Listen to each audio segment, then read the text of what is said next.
Hey everybody, it's Jason Blaha here, and it's time for part 3 of the Q&A, so let's go ahead and knock this out. All right, first question. Hey Jason, should a soccer player bench 300 pounds? I've been focusing on squats and deadlifts per your advice and have been noticing vast improvements in my performance in terms of speed and endurance. Now I'm conflicted about upper body strength since I found through your advice that muscle is correlated with strength, i.e. maintaining a lower body weight. Muscle mass on upper body, here are my stats. I'm 5'8", 160 pounds. Squat 365, deadlift 435, 12 chin-ups with 45 plate. Wow, 225 bench. Thanks, coach. P.S. Some soccer players have been told to keep growing upper body. Some said no. Wanted your perspective. Here's what I'm going to say. You probably have a decent amount of muscle mass there. You're probably pretty lean at 160 with those numbers at 5'8". Here's what I'm going to say. If you want to build your upper body, build your upper body. The only time the extra 5 pounds of muscle, let's say you end up pinching your bench up to 300 in your other upper body lifts and you gain 4 or 5 pounds of muscle at the same body fat and you get up to 165, right? Do you think that's going to impede your game? In other words, how serious of a soccer player are you? Are you just an amateur? Is this something you do for fun? Or do you actually earn your paycheck doing it? Like, do you make your living as a soccer player? If you make your living as a soccer player and you're concerned that extra 4, 5 pounds of muscle on your upper body could impede your game and cost you, $50,000 a year because you're not playing quite as good as you could have, or $100,000 a year less on your contract, then by all means, consider that, because it could impede your performance in some way, 0.5% somewhere. It could, hypothetically. But if you're doing it recreationally, or you're just a scholarship athlete and you're going to maintain your scholarship and pay for your school and everything, even if you gain a little muscle in your upper body, but you just want to get stronger on the bench and you want bigger pecs and bigger triceps, then bench press and get it up to 300. That's really what it comes down to. This sort of minutia doesn't matter for people who are not in the top 1% in their sport. It's completely irrelevant. It's not going to make enough of a difference to bump you up a whole category. If you're in the top 1% and maybe you're going to be elite or professional, you need to start factoring in this sort of stuff to some extent. But barring attempting to be at that level, I wouldn't even worry about it. I wouldn't worry about it. It's not going to be meaningful at all. All right, next question. Hey Jason, due to time constraints, I'm unable to complete all the exercises in your novice program in one session on the days I work. I only have roughly an hour. Would you recommend I leave accessory exercises out on those days or change the program to 5 days, splitting it into big lifts, Monday, Wednesday, Friday, and accessory lifts Tuesday and Thursday? No, you need to run the appropriate program. You are not the demographic my novice program is for. My novice program was intended for people who have more free time, recovery, and everything else over something like strong lifts or starting strength. That's who it's intended for. It is for people who can have a perfect lifestyle situation. What you need to remember is that programs like starting strength and strong lifts were written to work for 95% of the population. In other words, your 55-year-old grandmother could run starting strength and make good gains. A high school football player could run it and make good gains. The problem is that a lot of people can milk a lot more gains out because they have more recovery. They have more free time to train. They're in a better lifestyle circumstance than, say, the entire population might be in. Anyone can run those other programs. Anybody. Mine is for people who are in a more ideal lifestyle situation. It was to give a replacement for those programs. Because if you're a college student or you're a 20-year-old young man or a high school student who has access to plenty of nutrition, I think those programs don't have enough total training volume and workload and everything. That's the problem. To maximize the beneficial, amazing lifestyle situation you find yourself in. I'm sorry, if you're a college student with a good food budget, you're in a better lifestyle position than the majority of the population to make better gains, right? If you want to maximize on that, you need a better program. That's who my program is written for.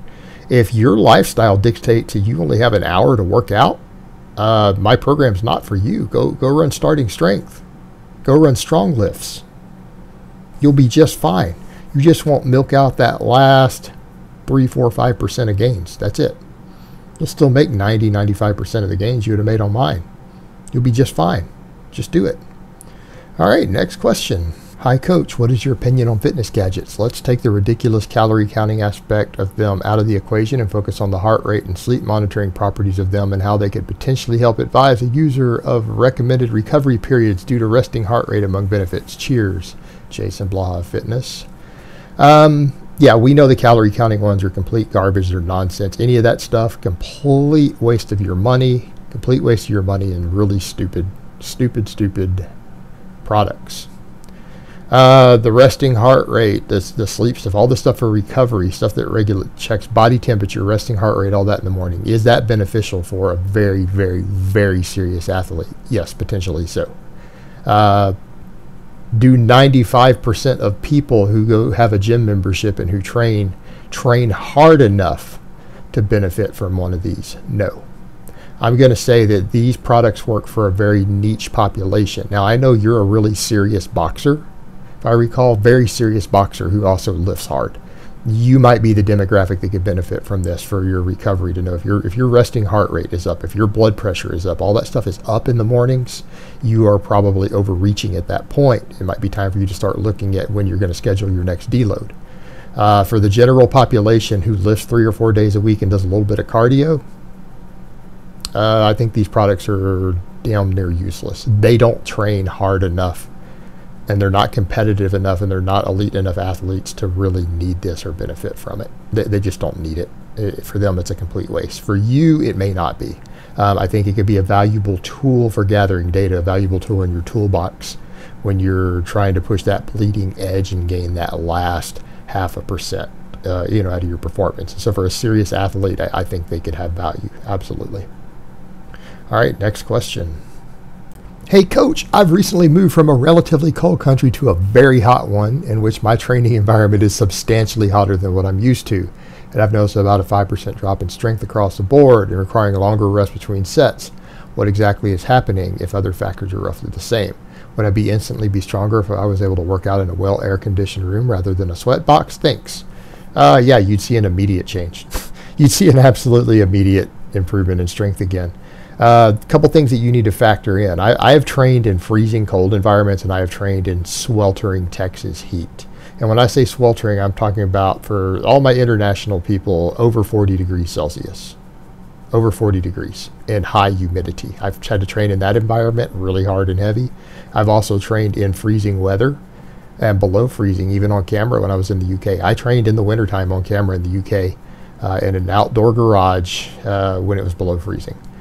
Now, I have experience with both of these training environments. When I'm going to tell you, number one, you will adapt to the heat eventually. It's going to take time. Number two, your breathing is going to be more important, and your hydration is going to become absolutely critical. Part of it's going to be dehydration in the heat and the sweating. And when I say hydration, I don't mean just water. I mean sodium. I mean potassium. People who train in the heat like that, a little bit of salt loading pre-workout with extra fluid will have an enormous impact on your training. It will have an enormous impact on your training. So you need to make sure that you're hydrated. Remember, hydration is electrolytes. That's what plants crave, not just fluid. So factor that in, and then you'll have to acclimate to that training environment. And that's going to take a little while. But once you're acclimated, and if you're properly hydrated, your performance is going to go back to where it was, and you're going to be okay again. All right, next question and last question of the week. Hey coach, do you like beer as much as Brett Kavanaugh does? If so, how do you manage consumption while focusing on fitness goals? Brother, nobody likes beer as much as Supreme Court Justice Kavanaugh does. And by the time some people get to this video, he will have been confirmed. Nobody likes beer more than him. He likes beer. We all know this. He likes beer. As far as that goes, I'm not a big beer drinker. I like wine. I like tequila. I like Jaeger. I'm not drinking right now at all because I feel like, for me, I just don't want the extra calories before bed. I just don't want the extra calories at night that I could be squeezing in more protein with while I'm cutting. So I am currently not drinking alcohol. But I think as far as that goes, it's just a matter of tracking it into your caloric intake. It's a matter of not drinking to excess. That's all it comes down to. It's fine. It's a source of energy. It's a source of calories. Hell, beer's got its own set of vitamins and minerals in it. what you need to look at is, are you putting too much of a load on your liver? Are you drinking to the point to where your liver is having to work hard, and is that putting an extra strain on your system? If so, that could impact your recovery in the long term. That may impact your recovery ability in the long term.